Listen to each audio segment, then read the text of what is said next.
하나님의 말씀은 신약성경 요한복음 6장 41절로 44절 말씀입니다. 찾으신 줄 알고 제가 묵독하겠습니다. 자기가 하늘에서 내려온 떡이라 하심으로 유대인들이 예수에 대하여 수군거려 이르되 이는 요셉의 아들 예수가 아니냐 그 부모를 우리가 아는데 자기가 지금 어찌하여 하늘에서 내려왔다 하느냐. 예수께서 대답하여 이르시되 너희는 서로 수군거리지 말라. 나를 보내신 아버지께서 이끌지 아니하시면 아무도 내게 올 수가 없으니 오는 그를 내가 마지막 날에 다시 살리리라. 아멘. 지난 시간에 지난주에 예수 안에 거하라는 말씀으로 먼저 말씀을 드렸습니다. 사람들이 예수를 믿지 못하는 이유를 여러 가지 들었습니다. 첫째로는 과학적으로 그것이 가능하냐라는 것이죠. 우리는 어떤 사건이나 어떤 일에 대해서 그것이 우리의 상식선에 이해가 되어야 믿습니다. 그것이 이해가 되지 않으면 그것은 될 수 없는 일이고 그것을 증명해 보여야 그렇구나라는 수긍을 할 수밖에 없습니다. 그런데 처녀 혼자서 아기를 낳았다. 그것도 2000년 전에. 이거는 누가 뭐래도 믿을 수가 없는 겁니다. 그렇기 때문에 사람들은 그런 일이 있을 수도 없고 있어서도 안 되고 있지도 못할 것이다.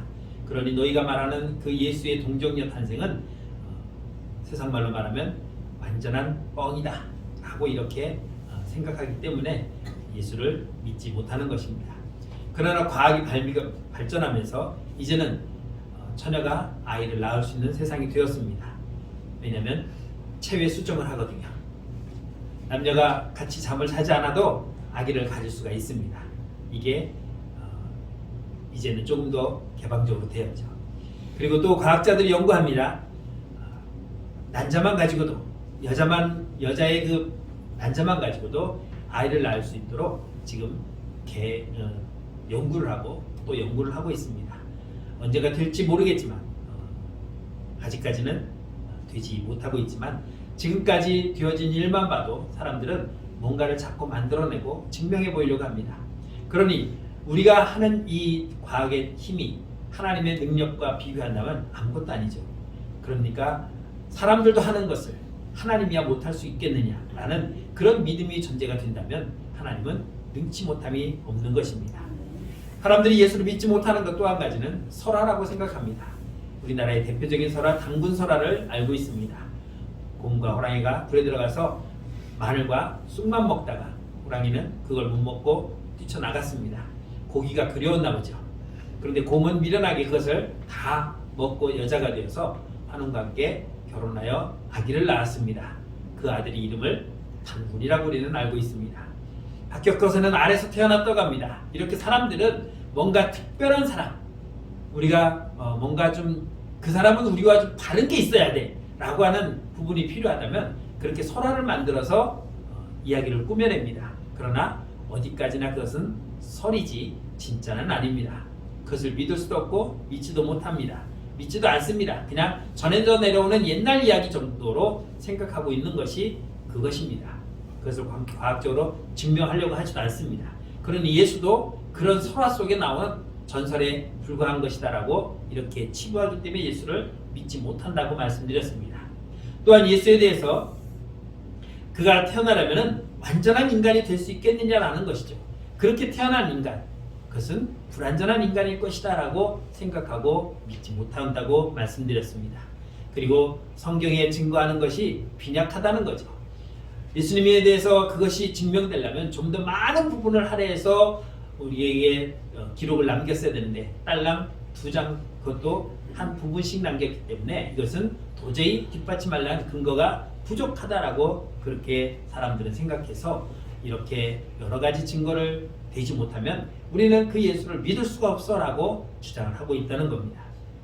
누가는 의사였습니다. 누가는 예수님을 직접 따라다니는 않았지만 예수님을 따라다녔던 제자들을 통해서 예수님의 행적을 들었고 그 행적을 하나하나 근원부터 따져서 그것을 확인해 가는 그런 과정 속에서 이 내용을 데오빌로 총독에게 2차례에 걸쳐서 편지를 보냈습니다. 누가는 지성 있는 사람이었고 그리고 논리적인 사람입니다. 그리고 총독에게 이러한 정말 세상 사람들이 보면은 거짓말 같은 이런 이야기를 아무 근거 없이 총독에게 이것을 전할 리는 없었을 것입니다. 그래서 누가의 증언이 예수 그리스도의 동정녀 탄생을 뒷받침한다라고 말씀하고 있는 것입니다. 또한 그것을 통해서 이 땅에 오신 예수는 그냥 놀러 온 것이 아닙니다. 예수는 영적으로는 하나님이지만 육적으로는 예수라는 이름을 가지고 이 땅에 태어났습니다. 그것은 우리를 위해서 대신 죄를 짊어지시기 위해서 오셨다고 말씀드렸습니다. 우리는 모두가 죄인입니다. 의인은 없나니 하나도 없다고 했기 때문에 모두가 죄인인 우리가 누구를 위해서 대신 그 죄값을 치를 수 있는 그런 신분이 되지 못합니다. 나도 죄인이고 너도 죄인이고 우리 모두가 죄인인데 누구 한 사람한테 우리 몰빵을 하자. 우리에서는 가능해요. 예전에 그 학생 때 수영에 가서 가장 먹기 힘든 밥이 하시는 분은 굉장히 쉬웠는지 모르겠지만 카레밥을 3박 4일 동안 한 3번은 나와요. 그러면 이 카레를 이만한 대접에 부어놓으면 밥이 금방 불어가지고 이게 먹어도 안 줄어요. 그러면 4-5명이 모여서 가위바위보를 해요. 그리고 가위바위보를 해서 진 사람한테 한 숟갈씩 떠넘기죠. 그 한 숟갈이 그냥 우리가 먹는 그 정도 숟갈이 아니죠. 이만큼의 한 숟갈 푹 떠서 넘겨주죠. 그렇게 우리가 하기 싫은 걸 너한테 몰빵을 해주면 네가 다 먹어 우리 거 대신. 우리의 죄값을 그렇게 치를 수 있는 거라면 주님이 오실 이유가 하나도 없었겠죠. 그러나 우리는 동일한 죄인이기 때문에 누구 하나에게 그 죄값을 밀어줄 수가 없는 것이죠. 그래서 예수님은 죄인의 혈육을 통해서 온 것이 아니라 성령으로 잉태되어서 의인으로 오신 주님이 우리의 모든 죄를 담당하여 우리를 구원하기 위해서 오신 것입니다. 그러면 그 당시에 이 세상에 사람들이 얼마나 많았는데 예수 혼자서 그 짐을 다 껴안는다는 게 말이 되느냐? 라고 또 반박하는 사람이 있습니다.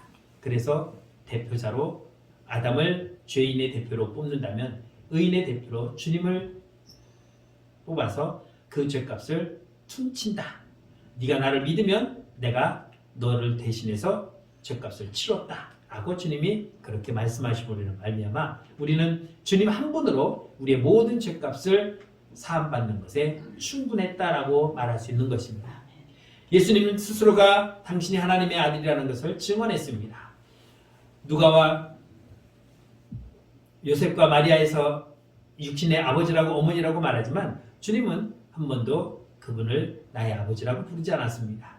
주님은 항상 하나님을 나의 아버지라고 했고 어렸을 때 성전에 갔을 때도 내가 내 아버지 집에 있어야 할 줄 모르셨습니까? 라고 하면서 아버지와 어머니가 자기를 찾아온 그 상황에서 이렇게 대답했던 것도 우리가 기억해 볼 수 있습니다. 성경은 예수 그리스도가 우리를 위해서 이 땅에 오셨고 우리를 구원하기 위해서 오신 하나님이 자신이라는 것을 분명하게 증거하고 있습니다. 그의 탄생은 동정녀로 통해서 탄생하셨고 그의 삶은 오직 우리의 죄값을 치르기 위해서 이 땅에서 그 사명을 감당하시는 것이었습니다.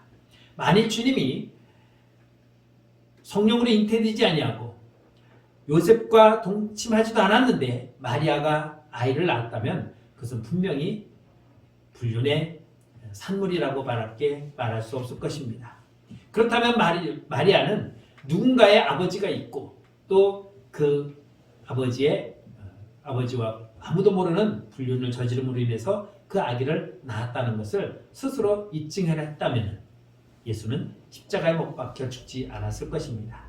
그런데 그 당시에 율법은 어떻습니까? 간음한 여인은 남녀를 함께 돌로 쳐 죽이는 것이 그 당시의 상황입니다. 그런 상황 속에서라도 아들을 살릴 수만 있다면 충분히 그 아이는 하나님의 아들이 아니라 내가 아는 누구와 내가 불륜을 저질러서 낳은 그 아이다라고 증명했다면 예수는 십자가에 못 박혀 죽지 않았을 겁니다. 그러나 예수는 그 성령으로 잉태되었다고 하는 가브리엘 천사의 말을 듣는 그 순간부터 이것은 나의 아이가 아니라 하나님의 아들이라는 사실을 한 번도 잊지 않았기 때문입니다. 그렇게 해서 예수 그리스도는 이 땅에 오셔서 우리의 죄를 담당하시는 구세주로 오셨던 것을 볼 수 있습니다.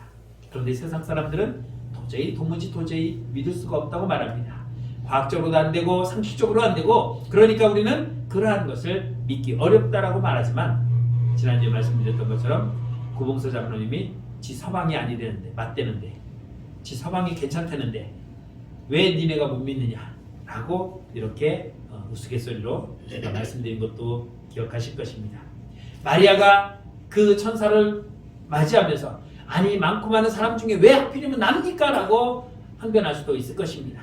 내가 이 아이를 잉태했다고 하는 이 사실이 많은 사람들에게 알려지면은 나는 돌에 맞아 죽습니다. 그러니 나에게 이러한 일을 행하지 말아달라고 말할 수도 있었을 것입니다. 그러나 마리아는 그것이 하나님의 뜻인 줄 알고 맞이했고 받아들였고, 또 요셉 역시 가만히 끊고자 했다라고 말해서 조용히 덮고 넘어가자는 것, 참 좋은 사람이었죠. 다른 사람 같았으면 나와 정혼한 여인이 나도 모르게 다른 아이를 임신했다고 온 동네 떠들기만 하면은 마리아는 아이와 함께 아마 돌에 맞아 죽었을 것입니다. 그러나 그렇게 하지 않았습니다. 아기 예수를 지켰고 또 그를 데리고 왔습니다. 그리고 그 아이를 무사히 낳을 수 있었던 것, 우리는 이 모든 것이 하나님의 계획 안에서 이루어졌다는 것을 믿고 있기 때문에 우리는 그 예수 그리스도를 통하여 구원의 확신을 누리게 되는 것입니다. 그 당시에 요셉의 마음을 한번 생각해 보십시오. 나와 정혼한 여인, 그런데 이 여인이 임신을 했다? 상상할 수 없는 충격에 빠졌을 것입니다. 그러나 천사가 전해주는 말을 듣고 그것을 수긍할 수 있었습니다. 쉽겠죠, 우리가 생각할 때는. 그러나 그때의 요셉의 심정을 한번 보십시오.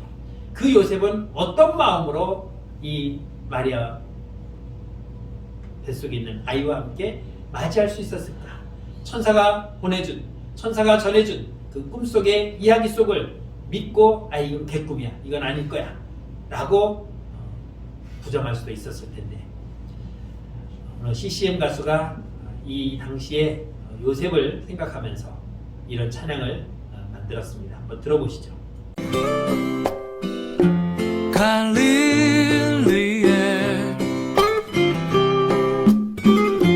나사렛 마을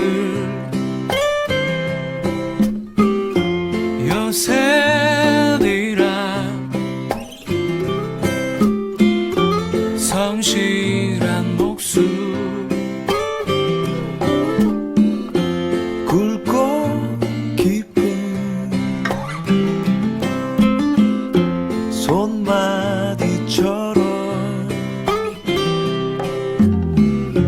친절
내 행복을 지키기보다는 주님을 통한 주님의 사역을 위해서 기꺼이 내 자신을 내어줬던 요셉의 심정을 이렇게 노래로 만들었습니다.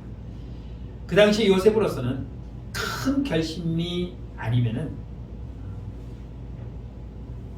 받아들일 수 없는 그런 사건이었지만 요셉은 하나님의 뜻을 이루기 위해서 기꺼이 내 자신을 내어줬던 그런 사람입니다. 우리 모두가 그런 요셉과 같이 나의 이기적인 욕심을 채우기보다는 주님의 뜻을 위해서 내 자신을 기꺼이 내어줄 수 있는 그런 성도들이 되시기를 주의 이름으로 축원합니다.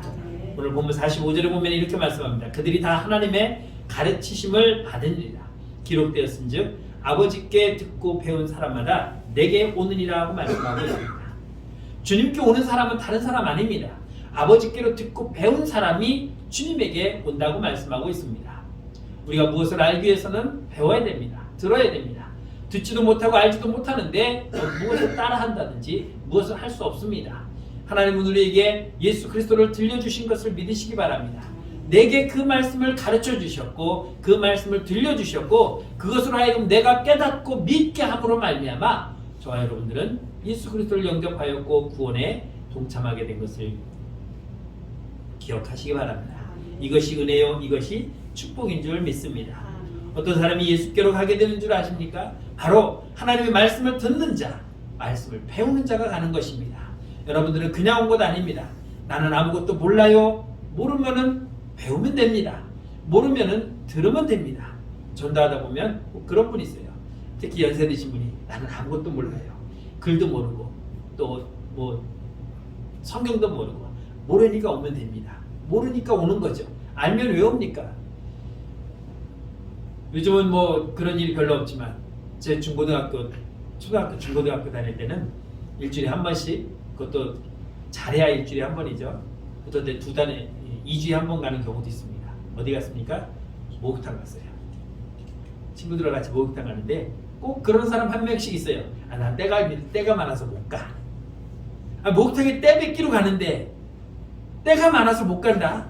말이 안 되잖아요. 우리는 죄인이기 때문에 주님 앞에 오는 것이고 주 앞에 와서 그 죄를 다 씻어내면 되는 것입니다. 그래서 성경은 뭐라고 말합니까? 믿음은 들음에서 난다고 말합니다. 우리가 듣지도 않았는데 보지도 않았는데 그냥 예수 믿은 거 아닙니다. 누군가 내게 예수라는 이름을 가르쳐 주었고 그것을 들었고 그래서 우리는 그 믿음으로 주님 앞에 나온 것입니다. 주일날 많이 나와서 예배 드리지만 말씀을 듣지만 수요일날은 조금 덜 나와요. 수요일날은 하나님의 말씀을 전하지 않습니까? 수요일날도 말씀 전합니다. 여러분, 그래서 제가 매주마다 광고 때 그러잖아요. 모든 예배는 빠짐없이 참여하라고. 주일 오전 예배, 주일 오후 예배, 수요 기도회, 구역 예배, 하나님의 말씀을 거기에서 듣고 그 말씀을 깨달으면 그것이 바로 우리의 믿음이 자라가는 겁니다. 여러분들 자녀 기르실 때 학원 한 번 안 보내신 분 계십니까? 공부 잘해서 보냈을 거예요. 왜? 공부 더 잘하라고. 여러분 하나님 말씀을 그렇게 잘 열심히 들으면은 무엇이 자랍니까? 우리 믿음이 자라게 되는 것입니다. 배울 기회가 그렇게 많지 않습니다. 하나님 말씀 들을 시간이 그렇게 많지 않습니다. 여러분들이 평생 살아도 신구약의 모든 통틀어서 설교 말씀 절대로 못 들어보고 죽을 겁니다. 그만큼 하나님 말씀은 무궁무진하고 많고 배울 것이 많습니다. 그러니 열심히 배워야 하는 것입니다. 48절에 보면 이렇게 말씀합니다. 내가 곧 생명의 떡이다. 하나님은 우리의 생명의 떡이라고 말했습니다. 우리는 육신의 밥을 먹습니다. 그러나 주님은 영의 밥이라고 말합니다. 육신은 열심히 먹습니다. 오늘 예배 끝나면 우리 또 점심도 먹을 겁니다. 그런데 영의 양식은 오후 건 안 먹습니까? 오후 것도 먹어야죠. 51절에 보면 이렇게 말씀합니다. 나는 하늘에서 내려온 살아있는 떡이니 사람이 이 떡을 먹으면 영생하리라. 내가 줄 떡은 곧 세상의 생명을 위한 내 살이니라고 말씀하고 있습니다. 아마 여러분들이 죽지 않고 영원히 살 수 있는 것이 있다면 전 재산을 들여서라도 아마 사 먹을 겁니다. 아니 재산이 없으면 융자를 받아서라도 일단 사 먹을 겁니다. 왜? 영원히 사니까 벌어서 갚으면 되는 거지. 안 그렇습니까? 그런데 우리는 영원히 살 수 있는 그 생명의 떡이신 주님을 먹으면 주님 안에서 주님과 함께 그 생명의 떡을 나눌 수 있다면 이는 분명히 영원히 사는 천국에 들어갈 수가 있을 것입니다. 52절에 보면 이렇게 말합니다. 이 사람이 어찌 능히 자기 살을 우리에게 주어 먹게 하겠느냐. 이들은 예수님의 자기 살을 떼어주는 것으로 착각하고 있습니다. 주님이 주는 생명의 떡은 주님의 살을 떼어주는 것이 아니라 주님이 주시는 생명의 말씀을 통해서 우리가 먹고 살아가는 것입니다. 53절에는 더 말합니다. 예수께서 이르시되 내가 진실로 진실로 너희에게 이르노니 인자의 살을 먹지 아니하고 인자의 피를 마시지 아니하면 너희 속에 생명이 없느니라. 만일 정말 예수님의 살과 피를 먹는다면 우리 나머지 사람들은 지금 우리는 아무것도 먹을 것이 없는데 왜 예수를 믿겠습니까? 그래서 초대교인들이 많이 핍박을 받았던 이유가 저것들은 식인종이다. 지들 살을 뜯어먹고 피를 마신다고 해서 오해로 더 많은 핍박을 받았던 것이 교회사에 전해져 오고 있습니다. 예수님은 우리가 먹는 이런 밥과 떡이 아니라 우리에게 주는 생명의 말씀, 이 생명의 말씀을 우리가 먹고 마시므로 말미암아 우리의 영혼이 풍성해지고 살이 찌워질 수 있는 것입니다. 그것이 우리가 영원히 사는 그러한 나라에 들어가는 복된 성도의 삶이 될 수 있는 것입니다. 우리에게 먹는 것은 굉장히 중요합니다. 그래서 먹을 것을 찾아다닙니다. 그러니까 주님이 뭐라고 말합니까? 너희는 먹을 것을 위하여서 헛된 시간 버리지 마라.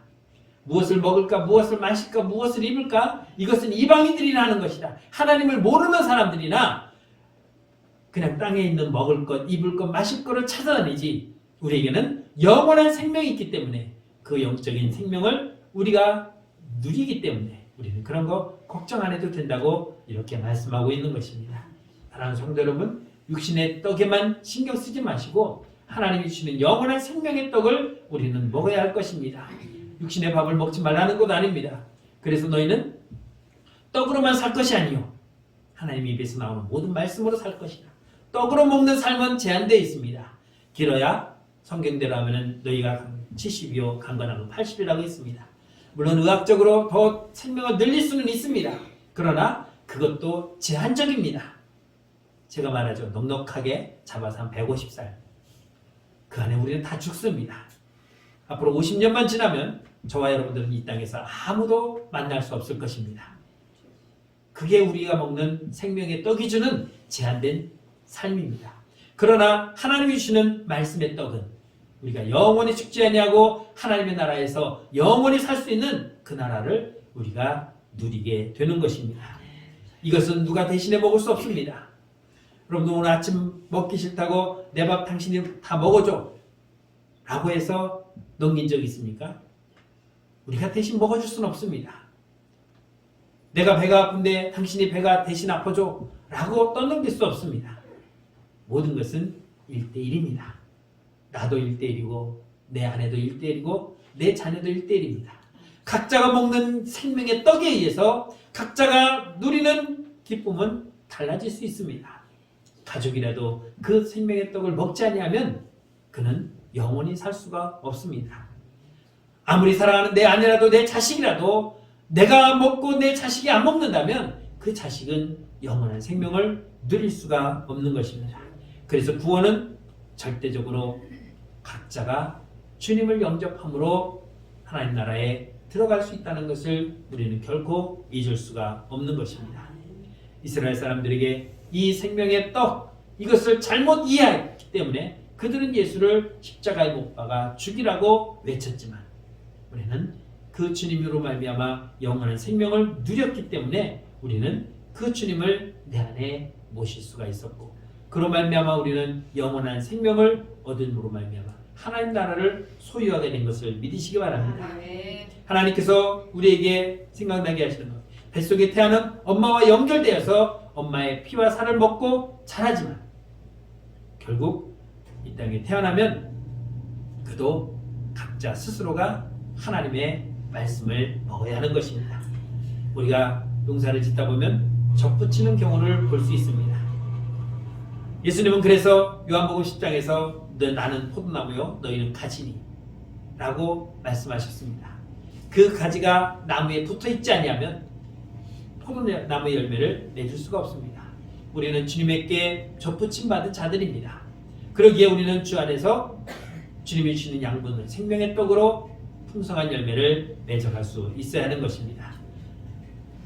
아이 뱃속에서 아이가 엄마와 태가 잘려지면은 그 아이는 더 이상 자라지 못하고 사산하고 말 것입니다.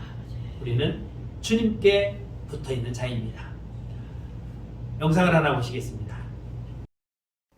미국에서 나무 한 그루에 40가지의 과일이 열려 화제를 모은 신기한 나무가 진화를 거듭하고 있습니다. 올해는 아몬드까지 수확이 됐는데요. 주렁주렁 매달린 과일에 화려한 꽃들이 어우러져 환상적인 풍경을 빚어내고 있습니다. 보도에 안소영 기자입니다. 탐스러운 과일이 주렁주렁 매달렸습니다. 자세히 보면 가지 하나에 복숭아와 자두가 함께 열려 있고 옆 가지에는 체리와 살구가 달려 있습니다. 올해는 이 나무에서 견과류인 아몬드까지 재배됐습니다. 마치 과수원을 통째로 가져다 놓은 듯한 나무, 무려 과일 40가지, 꽃 20여 가지가 자라납니다. 봄이 되어 형형색색의 꽃이 피면 더욱 환상적인 풍경을 연출합니다. 미국 시라큐스 대학교 샘판 아켄 교수가 서로 다른 과일나무 가지를 접목해 함께 자라도록 한 것입니다.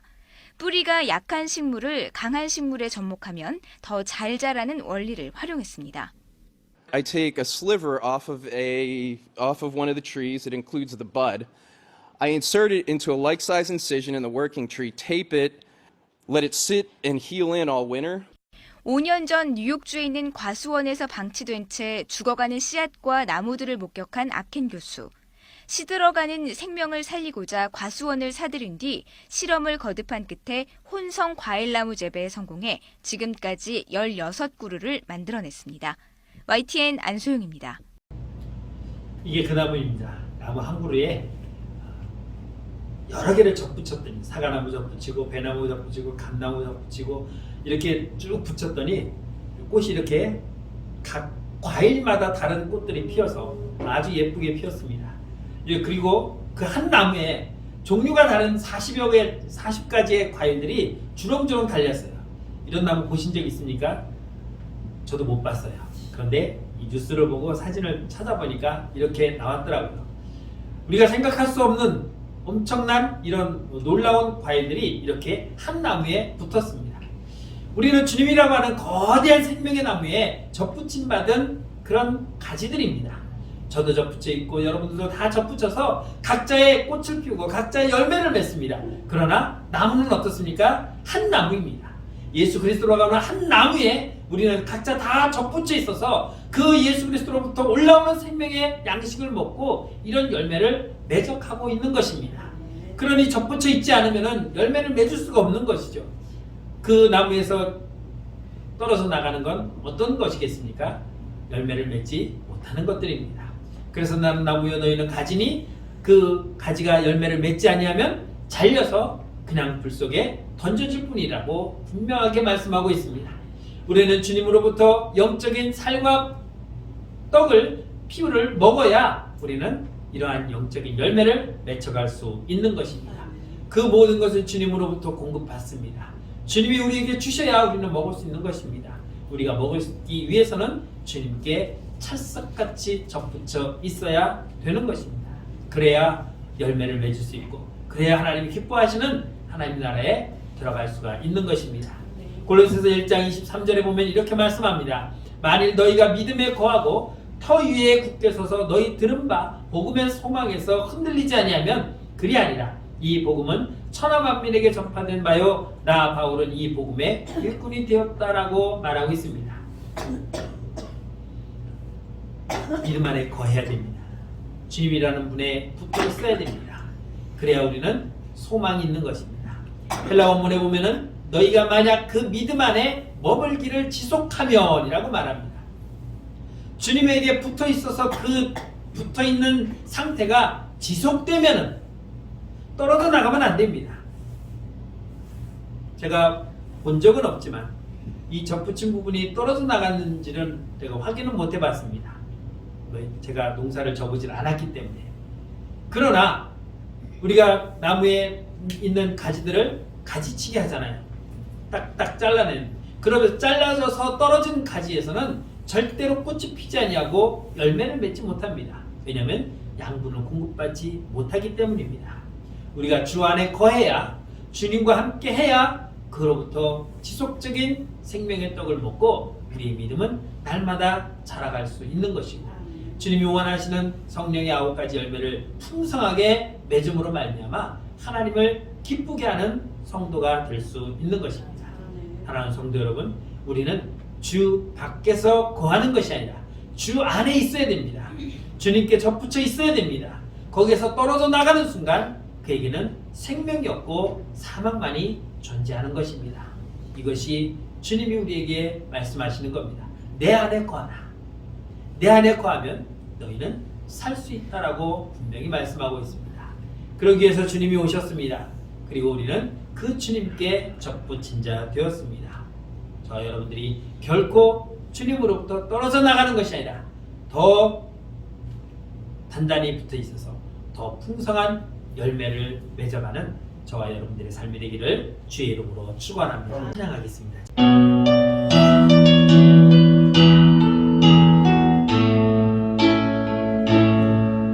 나의 안에 거하라. 나는 내 하나님이니 모든 환난 가운데 너를 지키는 자라.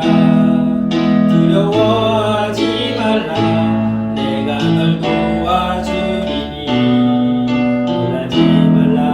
내 손 잡아주리라. 내가 너를 지명하여 불렀나. 너는 내 것이라. 내 것이라. 너의 하나님이라. 내가 너를 보배롭고 존귀하게 여기노라. 너를 사랑하는 내 여호와라. 내가 너를 지명하여 불렀나니 너는 내 것이라. 내 것이라. 너의 하나님이라. 내가 너를 보배롭고 존귀하게 여기노라. 너를 사랑하는 내 여호와라. 참 좋으신 하나님 은혜를 감사합니다. 우리를 구원하시기 위해서 이 땅에 오셔서 나의 안에 거하라고 말씀하신 주님의 음성을 들었습니다. 그래서 우리가 주님 안에 거합니다. 주님, 우리가 주님과 함께 거함으로 주님이 주시는 그 놀라운 은혜와 축복으로 풍성한 믿음의 열매를 맺어가는 주의 거룩한 성도들이 되게 하여 주옵소서. 주님을 떠나지 않게 하여 주시고 주님이 우리를 든든히 붙들어 주셔서 참으로 주 안에서 하늘의 소망을 가지고 믿음으로 하나가 되어 살아가는 우리 교회와 모든 성도들 되게 하여 주옵소서. 예수님의 이름으로 감사하며 기도드렸습니다. 아멘.